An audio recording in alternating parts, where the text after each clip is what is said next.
আজি ঠারু সমস্তে মোরি কৰায়ত্তরে। আজি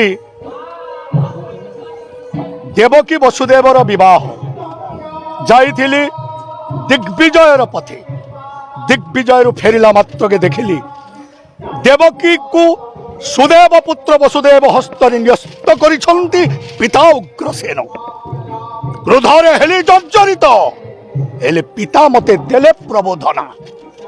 କହିଲେ କଂସ, ବିବାହ କାର୍ଯ୍ୟ ଯେତେବେଳେ ସମ୍ପନ୍ନ ହେଇଛି, ସୁସଜ୍ଜିତ ରଥ ଉପରେ ତୋରି ଭଉଣୀ ଦେବକୀକୁ ଏବଂ ବସୁଦେବକୁ ନେଇଯାଅ ବାବା, ଛାଡ଼ି ଦେଇ ଆସିବୁ ବସୁଦେବପୁର। ପିତାଙ୍କ ଆଦେଶରେ ସୁସଜ୍ଜିତ ରଥ ଉପରେ ଦେବକୀ ଏବଂ ବସୁଦେବକୁ ନେଇ ଯାଉଥିଲି ବସୁଦେବପୁରେ। ଏ ସମୟ ହେଲା ଦୈବବାଣୀ, ରେ ରେ କଂସ, ଯେଉଁ ଦେବକୀ ଏବଂ ବସୁଦେବକୁ ସୁସଜ୍ଜିତ ରଥ ଉପରେ ନେଇ ଯାଉଅଛୁ ବସୁଦେବପୁରେ, ତାରି ଗର୍ଭର ଅଷ୍ଟମ ସନ୍ତାନ ହେବ ତୋର ମୃତ୍ୟୁର କାରଣ।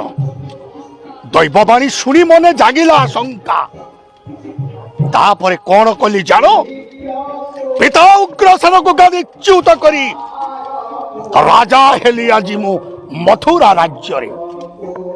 ଅକ୍ରକୁ ଦେଲି ନିର୍ବାସନ। ଆଉ ତାପରେ ଦେବକୀ ଏବଂ ବସୁଦେବକୁ ଶୃଙ୍ଖଳିତ କରି ନିକ୍ଷେପ କରିଅଛି ଅନ୍ଧକାର କାରା କୋଠରୀ ମଧ୍ୟରେ। ବିଶ୍ୱସ୍ତ ଦାସୀ ମଧୁଶୂଳୀକୁ ନିଯୁକ୍ତି କରିଅଛି କାରାକକ୍ଷ ମଧ୍ୟରେ। ତେଣୁ ରାଜା ମୁହିଁ ମଥୁରା ରାଜ୍ୟରେ। ଆଜିଠାରୁ ମୋ ଇଙ୍ଗିତେ ଚଳିବ ଏ ରାଜ୍ୟ।